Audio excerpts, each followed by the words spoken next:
Alain, propos d'un Normand. La dette envers la patrie.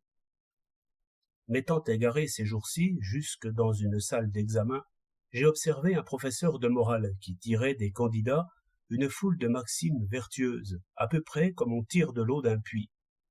L'eau était bonne à boire. Ce n'était que franchise, courage, dévouement, amour. Mais les raisonnements qui amenaient au jour toutes ces belles choses grinçaient comme une manivelle rouillée. Un exemple. Il s'agissait de prouver qu'un citoyen se doit à sa patrie. À peine est-il né qu'il a déjà une dette à payer. Il grandit, il s'instruit sous la protection des lois, et la dette augmente. Quand il est sorti de tutelle, sa liberté est déjà engagée. Ainsi raisonnait le candidat, vigoureusement tiré par le maître. Pendant qu'il grimpait vers la conclusion désirée, je me disais, ils vont se casser le nez.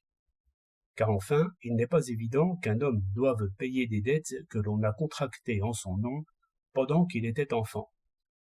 En raison, un homme ne doit que ce qu'il a promis, et l'on n'est tenu par un contrat que si on y a mis volontairement et consciemment sa signature.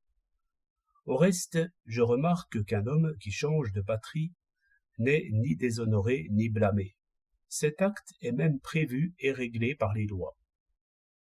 Ce qu'il faut dire, c'est qu'un homme fait, par cela seul qu'il profite des avantages de la vie en société, s'engage implicitement à en accepter aussi les charges. Sa dette commence du jour où il est sorti de l'enfance. Il reçoit, il doit payer. Par exemple, il se sert des routes. Il doit travailler à les entretenir ou payer sa part de dépenses. Il use de la monnaie et du crédit. Il profite de la sécurité qu'assure une police organisée à frais communs. De plus, il sait ce que cela coûte. Il est consulté sur les dépenses et sur la répartition des charges.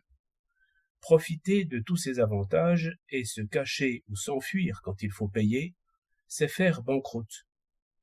En ce sens, on peut dire que l'individu a une dette à payer, et par ce détour, on peut bien arriver à lui faire accepter les charges du passé. Si, parvenu à l'âge d'homme, il accepte l'histoire de France et le poids du grand livre de la dette, il en doit sa part, c'est clair, mais si à ce moment-là il s'expatrie, il ne doit plus rien. Mais, direz-vous, aucun sentiment ne l'attache donc à son pays? C'est là une question de fait. La probité est un devoir, mais l'amour n'est pas un devoir. Si j'ai promis de payer les dettes de mon ami, je dois payer, mais vous n'allez pas me prouver que je l'aime assez pour faire une telle promesse. La raison n'est pas une bonne à tout faire. 17 juillet 1908.